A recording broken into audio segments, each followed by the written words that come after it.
Ја слушате програмата Низ Светото Писмо.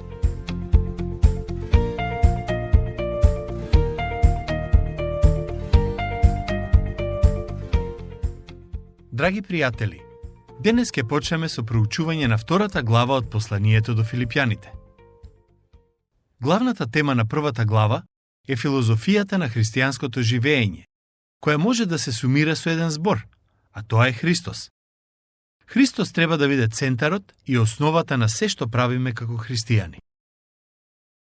Во глава 2 ни е откриен примерот за христијанскиот живот, а тоа е самиот Господ Исус Христос. Во неа, Павле ги повикува филипјаните да го имаат истиот ум како Христос, односно да ги следат неговите стапки и начин на живење. Повикот за христијаните не е само да веруваат во Христос, туку и да го следат. Дури мислам дека, од библиска гледна точка, ние не сме толку многу повикани да го имитираме Христос, колку да му дозволиме нему да живее преку нас.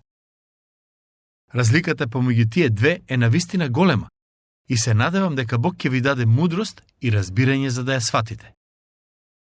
Јас имам голема потреба од тоа да му дозволам на Христос да живее преку мене, односно преку моите мисли, зборови и дела.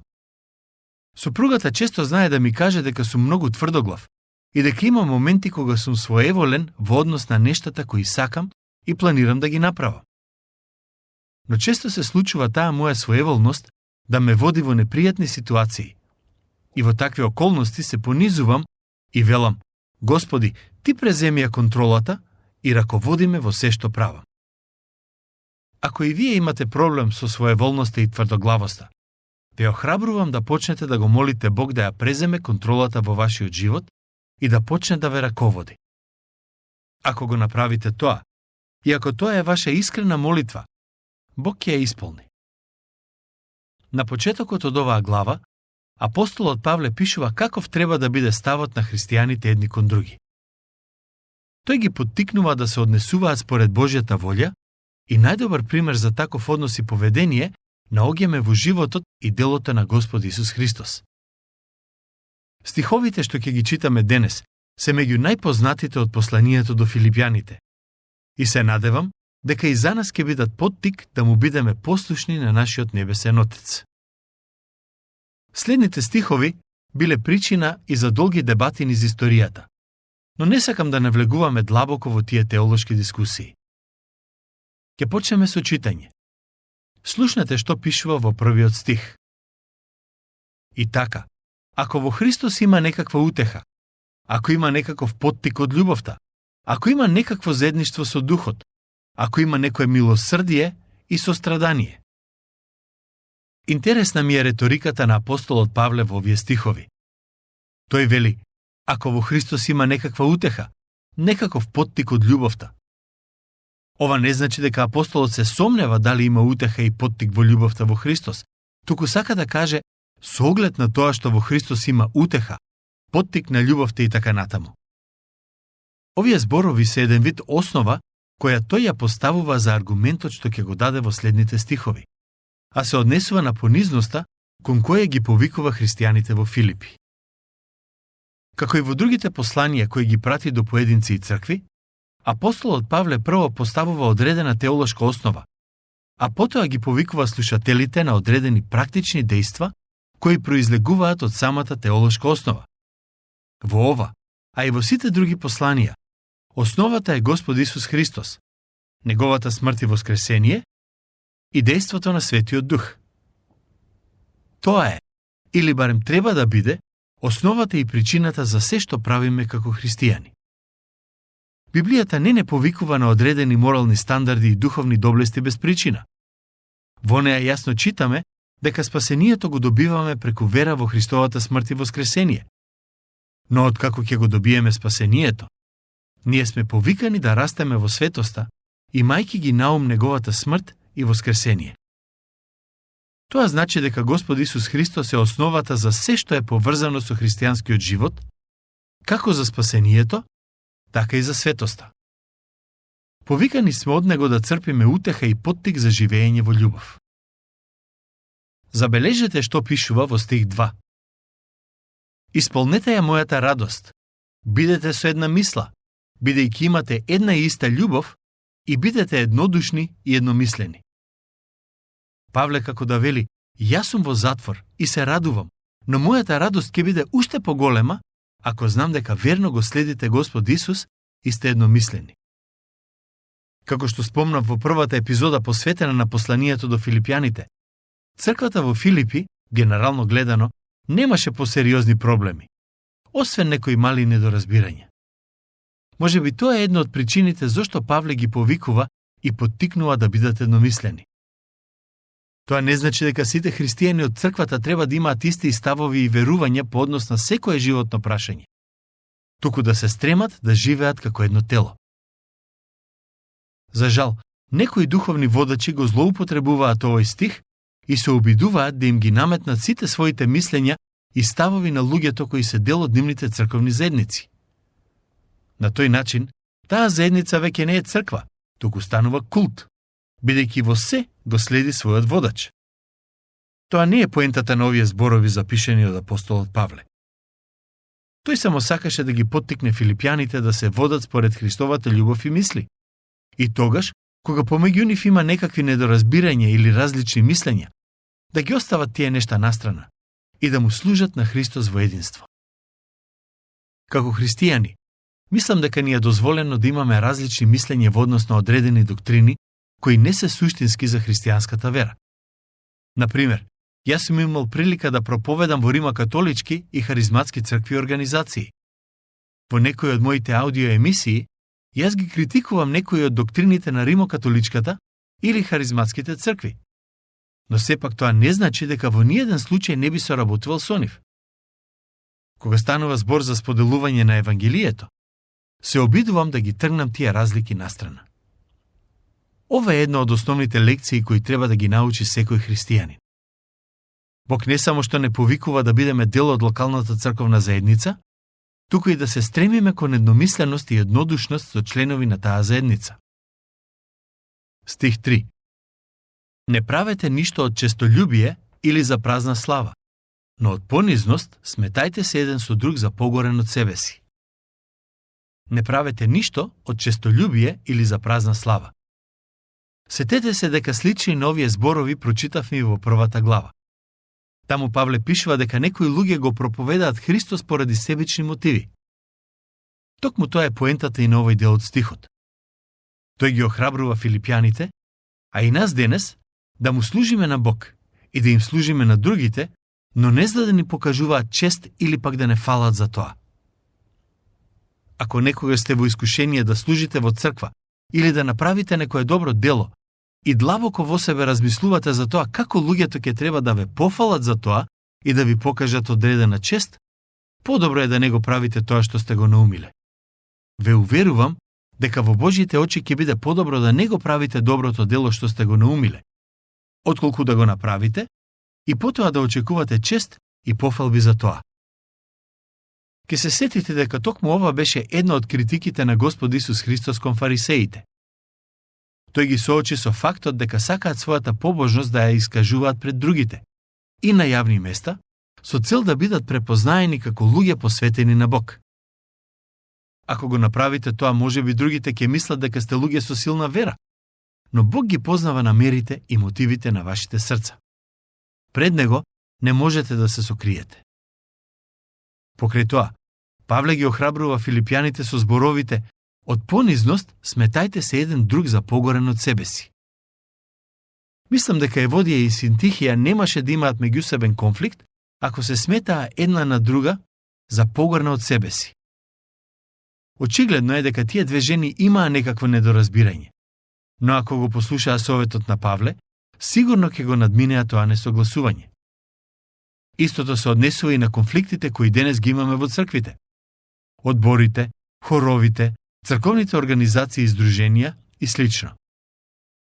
Например, ретко се случува некој пејач во црквен хор да му рече на хороводителот: таа и таа личност пее подобро од мене. Можеби ќе биде добро да го заземе моето место. Наместо тоа, често се случува некој да рече: зошто мене не ме викнаа да пеам, а таа и таа личност ја викнаа? Или, зошто мене не ме викнаа на тој состанок, а таа сестра од црквата ја викнаа? Со тоа покажуваме дека не ги сметаме другите за погорни од себе си. Повторно ќе напоменам, моje лично верување е дека ако го прифатиме советот на апостолот Павле, поголемиот дел од проблемите во црквата ќе бидат решени многу брзо. А причината зошто апостолот не повикува да ги сметаме другите за погорни од себе е поради Христос, бидејќи самиот тој до толку не засака, што го даде својот живот за да плати за нас. Кога умре на крстот, тој не мислеше на своите, туку на нашите интереси. Подготвени ли сме да го направиме и ние тоа за другите? Повторно ќе го прочитам вториот дел од стих 4. Од понизност сметајте се еден друг за погорен од себе си. Едно од искушенијата за нас денес е да се сметаме подобри и попаметни од сите останати. Знам дека речиси никој нема да признае јавно пред другите дека е попаметен и подобар од нив, но претпоставувам голем дел од луѓето се чувствуваат така длабоко во себе. Пред некое време слушнав како еден пастор ја пофали службата на друг пастор и кажа дека неговите проповеди му се од голема корист и благослов. Многу би сакал повеќето христијани да размислуваат така и да ги охрабруваат другите. Стих 4. Не грижете се секој само за себе, туку и за другите. Клучниот збор во овој стих е зборот другите. Пожртвуваноста за доброто на другите е во суштината на христијанската вера, бидејќи токму тоа го направи Христос за нас. Христос се грижеше за другите, односно за нас, а ние сме повикани да го следиме неговиот пример. Во следниот стих апостолот пишува за мислите на Христос, или како што е запишано во некои преводи, умот на Христос. Која е главната особина на Христовиот ум? Понизноста. Слушнете што пишува во стих 5. Бидејќи вие треба да ги имате истите мисли што ги има Исус Христос.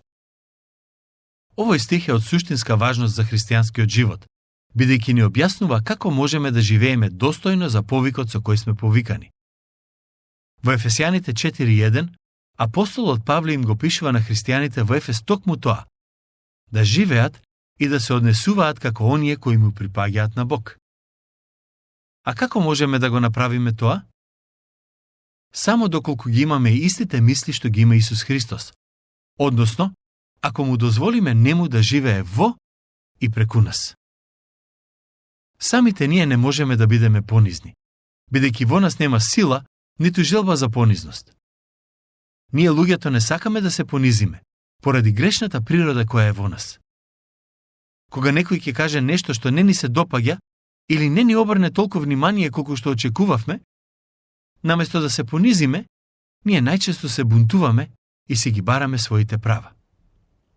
Например, ако некој човек доживее некаква неправда и му кажете да се понизи и да го остави тоа во Божите раце, ве уверувам дека на личноста ќе биде речиси невозможно да го направи тоа. А Христос го претрпе токму тоа, поради нас. Затоа ние треба од него да црпиме сила за да се понизуваме. Павле вели, имајте ги истите мисли кои ги има Исус Христос. Какви мисли има тој? Одговорот е едноставен. Понизни. Последните неколку стихови се објаснети 7 дејствија кои Христос ги презема поради неговата љубов кон нас и неговата понизност. Всушност, тие 7 дејствија се поврзани со неговото доаѓање на земјата, а има и 7 нешта кои се случија откако умре на крстот за нас. Со неговото доаѓање на земјата, тој се понизи, а откако Отецот го воскресна од мртвите, тој доби возвишена позиција. Пред да го завршиме денешното проучување, сакам да го прочитаме и следниот стих, каде ни е откриено првото дејствие што Христос го презема поради неговата љубов кон нас. Слушнете што пишува во стих 6. Кој, иако беше во Божји лик, не сметаше дека треба да го искористи тоа што е еднаков со Бога. Може би се прашувате кое е значењето на овој стих. Ке се обидам накратко да го објаснам. Преку овие зборови, Павле сака да каже дека иако Христос е еднаков со Отецот, сепак тој одлучи да дојде на овој свет за да не спаси нас, грешните. Тој не се плашеше дека ќе изгуби позицијата на еднаквост со Бог и поради љубовта кон нас, одлучи да пострада за да не откупи, Преку овој дел од посланието, апостолот Павле ги поттикнува филипјаните, а и нас денес, да размислуваме и действуваме како Христос, кој не дојде на овој свет за да му служат, туку да ни служи и да го даде својот живот за откуп на мнозина. И сето тоа го направи со голема радост. Тука ќе го завршиме денешното проучување. До следниот пат, Бог нека ве благослови.